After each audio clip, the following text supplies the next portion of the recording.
Hi and welcome to Module 8, and we are looking at the inquiry question 1 now, and today we are looking at colorimetry. Now we've seen colorimetry already before.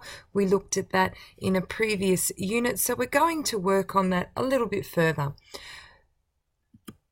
So just to recap, and look at the outcome that we're going to look at today as well, we're going to conduct some investigations or process data to determine the concentration of a coloured species. We did that with iron thiocyanate in our earlier equilibrium reactions, so it's quite handy that we're touching on those again, and today we're going to look at colorimetry. So if you remember, and we will have a look in class and do a practical exercise as well, we've got a light source and we had our colorimeter, and what's happening is the light is being split, and we have a cuvette or a 1 centimetre cell that light is being passed through there. So we're looking at different species, and we're doing this based, as the name suggests, on the colour of the solution. So we're going to make up a whole heap of standard solutions, and as you know, as you dilute them, the colour does change, and that is a relationship between the colour and the concentration of the solution. So here we have to choose a wavelength that we're going to use, and we pop a filter in this colorimeter, and then only that colour will go through the solution and it will be recorded on a detector. So let's look into it a little bit more in detail. So we're looking again at the electromagnetic spectrum. We've touched on this a number of different times, so it should be familiar to you.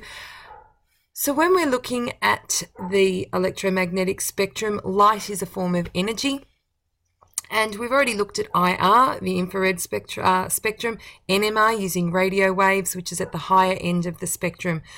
We are looking at the visible light end of the spectrum here to provide information about our materials. And so our colorimeters and our UV spec are very similar in their application, and they determine the concentration of solutions and measure the absorbance in that UV vis range. So colorimetry. What's going here? We've got 4 main parts of our colorimeter. As I said before, we've got our light source. The light is passed, it's in the machine, it's passed through a coloured filter. So we will actually select the coloured filter that we would like to pop in there, and we'll talk about how you do that in a minute. Pop the coloured filter in there.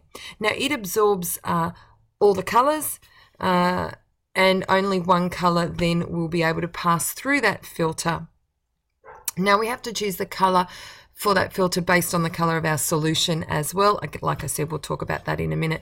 It goes through a detector as red, and then it is recorded as an electronic signal on our machine there.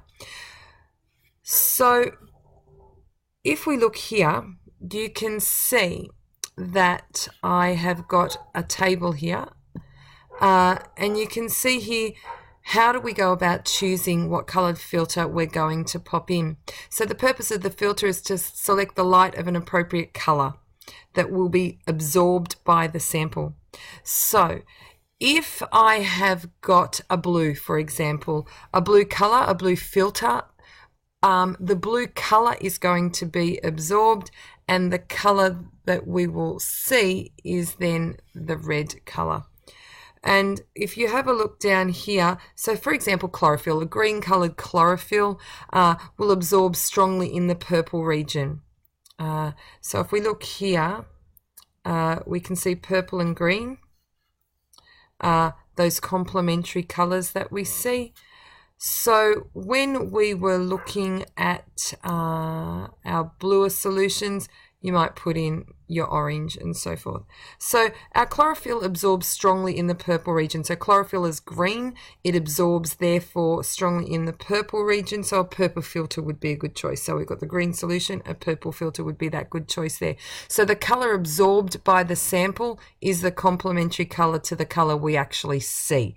So we're wanting to choose the complementary colour to the colour we actually see there. Once we've got this information, we are going to need to create a calibration curve. So the first thing we need to do, as usual, is we need to create a number of standards. So with our number of standards, we've got a whole range of dilutions. So we'll make up one solution and then we will dilute that one solution, so the standard solution, and we will dilute them. And then we will record their absorbances. So you can see here on our graph, we've got the concentrations down the bottom. We know those from the standard solutions you've made. So we had a 0.1, a 0.2, 3, 4, and 5. And here are the plotted absorbances that the machine gave us for each of those solutions. Now, obviously, we know the concentrations of those solutions. We use these to determine an unknown sample. So someone has come into the lab and they want to know the concentration of the contaminant maybe that's in the water or whatever else, or they think there might be too high a level or whatever and they need to do something for quality control.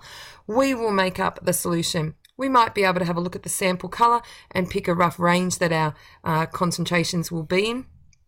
And then we run our solution through the machine as well. So we already have our standards here, and then it comes back that it's 0.25. So if it comes back at 0.25, sorry, I'll change that.